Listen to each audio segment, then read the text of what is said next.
Hello and जय श्री राम सभी छात्रों के लिए यहाँ पर पांचाल स्टडीज़ में आपका स्वागत है। आज के वीडियो में मैं लेकर आ गया हूँ आप लोगों के लिए प्री बोर्ड परीक्षा 2024-25 विषय हिंदी का यहाँ कक्षा 10वीं का जो पेपर 16 जनवरी के दिन यानी कि अब आपका जो होने वाला है प्री बोर्ड का पेपर वो फुल सॉल्यूशन करके आ गए हैं। जी हाँ, सभी का प्रश्नों का उत्तर देंगे तो आपका जो है यहाँ पर अच्छा खासा रिविज़न होने वाला है।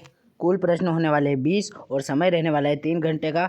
यहाँ पर 6 पेजेस में आपको जो है 70 का पूर्णांक होने वाला है पेपर का, तो फुल सॉल्यूशन करके बताएंगे यानी कि आपका जो है सभी प्रश्नों का उत्तर आपको इस वीडियो में मिलने वाला है। तो आपका भी फर्ज बनता है वीडियो को लाइक करके चैनल को आप लोग कर लीजिए सब्सक्राइब, क्योंकि पांचाल स्टडीज़ पर प्रोवाइड किए जाते हैं आपको सभी प्रश्नों के सही उत्तर और PDF सहित यहाँ पर आंसर। ठीक है, तो अब शुरुआत करेंगे बिना देरी करे यहाँ पर, जो कि आपके प्रश्न पत्र में देखने को मिलेगा। पहला प्रश्न क्रमांक 1 देखेंगे तो सही विकल्प का चयन कीजिए, जो कि 6 अंक में आपको देखने को मिलेगा। इसमें पहला प्रश्न पढ़ेंगे, प्रयोगवाद के जनक माने जाते हैं। तो इसमें आपको 4 ऑप्शन दिए, तो आपको ब वाला यानी कि अज्ञेय इसका सही उत्तर कर लेना है। अगला देखो, यहाँ पर हारिल पक्षी से तुलना की गई है किसकी, तो फिर इसका उत्तर देखेंगे हम लोग। तो सबसे पहले गोपियों की, उद्धव की, कृष्ण की या फिर ब्रिजवासियों की, तो इसमें आपको कर लेना हारिल के पक्षी की तुलना श्री कृष्ण से की गई है। ठीक है, अगला देखेंगे यहाँ पर जो है विभानुभाव व्याभिचारी संयोग 10, यह किसका परिभाषा है, तो यह भरत मुनि के द्वारा दी गई परिभाषा है। अगली देखेंगे, आज यहाँ पर अगला है नेताजी की मूर्ति पर लगवाई थी, तो फिर किसने लगाई थी, तो यहाँ पर लगेंगे हम नगर पालिका द्वारा लगवाई गई थी। ठीक है, अगला देखेंगे यहाँ पर जिस समास में प्रथम में विशेषण और दूसरा पद विशेष्य होता है उसे कौन सा समास कहते हैं, तो यहाँ पर आपको कर लेना है कर्मधारय समास। ठीक है, तो समास का टॉपिक छोटा सा है, आप लोगों को जो है अच्छे से पढ़ना है। कर्मधारय इसका उत्तर हो जाएगा। अगला देखेंगे यहाँ पर माता का आंचल पाठ में भोलानाथ के बाबूजी पाठ करते हैं किसका, तो इसमें आपको क्या उत्तर कर लेना है, तो इसमें आप लोग कर लेंगे रामायण का पाठ। ठीक है, इस प्रकार से सही विकल्प आपके हो जाते हैं। अब बिना देरी करें यहाँ पर रिक्त स्थान देखेंगे, जो कि आपके 6 अंक में देखने को मिलेंगे। ठीक है, उत्साह एक गीत है, इसमें आपको आह्वान कर लेना है। भावों को उद्दीपक करने वाले पदार्थ को क्या कहते हैं, तो इससे आप उद्दीपन कर लेंगे। अगला है भाव प्रधान साहित्य को क्या कहते हैं, तो इसमें लिखेंगे काव्य कहते हैं। बाल गोविंद भगत की प्रभातियाँ किस मास से शुरू हुई, तो यह कार्तिक मास से शुरू हुई। उसके बाद किस वाक्य से किसी कार्य के निषेध अर्थात न होने का बोध होता है, तो इसमें आप निषेधावाचक कर लेंगे। अगला है साना साना हाथ जोड़ी पाठ गद्य की कौन सी विधा में लिखी गई है, तो यह जो है गद्य की यात्रा वृत्तांत विधा में लिखी गई है। ठीक है, तो यहाँ पर आपके जो है उचित विकल्प हो जाते हैं। अब PDF में हम नीचे आएंगे तो आपको जो है देखने को मिलेगा सत्य असत्य लिखिए। ठीक है, तो पहला प्रश्न पूछा है वीर व्यक्ति अपनी प्रशंसा स्वयं करते हैं, तो इसमें आप लोग असत्य कर लेंगे। दूसरा पढ़िए यहाँ पर कि दृश्य काव्य में अभिनीत तत्व प्रधान होता है, तो अभिनव तत्व प्रधान होता है, बिल्कुल सत्य है। नाटक में गौण विधा होती में आता है, तो ये असत्य है। उसके लखनऊ में बाल समीक्षा प्रसिद्ध है, बिल्कुल सत्य है। बालम खीरा इसका उत्तर हो जाएगा। और शब्द शक्ति 3 प्रकार की होती है, तो सत्य है। और लेखक अज्ञेय मनोवैज्ञानिक विद्यार्थी थे, तो यह भी सत्य हो जाएगा।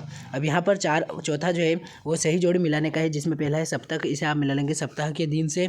उसके बाद प्रस्तुत के माध्यम से अप्रस्तुत का बोध अनुक्ति अलंकार में होता है, जिसका ज्ञान कम होता है, इसमें आप उत्पादन कर लेंगे। उसके बाद लोकोक्ति को आप कहावत कर लेंगे। श्रुति को आप ध्वन सोधि से मिल जाए, शब्द ध्वनि से मिला लेंगे। अगला है यहाँ पर कुटुम्ब, जिसे कि आप मिला लेंगे देवी देवताओं का निवास है। ठीक है, सही जोड़ देख लिए। अब देखेंगे एक वाक्य में उत्तर दीजिए, जो कि 6 अंक के होने वाले हैं। तो जयशंकर प्रसाद की आत्मकथ्य किस कविता किस पत्रिका से ली गई है, तो यह हंस पत्रिका से ली गई। ठीक है, हंस पत्रिका इसका उत्तर हो जाएगा। उसके बाद अनुभव किसे कहते हैं, तो अनुभव किसे कहते हैं, इसका उत्तर आप यहाँ पर लिख लेंगे। ठीक है, बिल्कुल डेफिनेशन में आपको दे दूंगा। संस्कृत निबंध हमें किससे टकराने की प्रेरणा देता है, इसका उत्तर भी आपको मिल जाएंगे। 2 स्वरों के आपस में मिलने पर कौन सी ध्वनि होती है, तो यह स्वर्ग संधि हो जाएगी। भोलानाथ और उसके साथी अमोले को घीस कर क्या बजाते थे, तो वह शहनाई बजाया करते थे। अगला हिरोशिमा नामक कविता किस काव्य संग्रह से ली गई है, तो इसे जो है कौन से काव्य संग्रह से लिए है, तो आप लिख लेंगे सदा नीरा नाम के काव्य संग्रह से ली गई है। अब प्रश्न क्रमांक 6 से आपके 2 अंक के प्रश्न आते हैं, तो फटाफट प्रश्न पढ़िए और इनके उत्तर देखिए।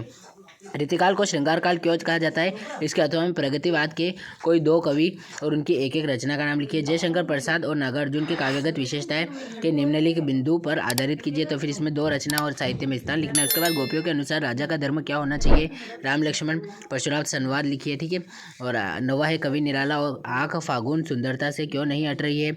11वां देखे दोहा छंद के लक्षण और उदाहरण लिखिए। ठीक है, 12वां देखे कपास दे भाऊ सूत्र अनुसार कहानी के तत्वों के नाम लिखिए। उसके बाद अगला रामवृक्ष, बेनीपुरी या यतेंद्र मिश्र में से किसी एक के साहित्यिक विशेषता और दो रचना साहित्य में स्थान लिखिए। 14वां देखिए, मूर्ति पर सरकंडा का चश्मा क्या उम्मीद जगाया करता था।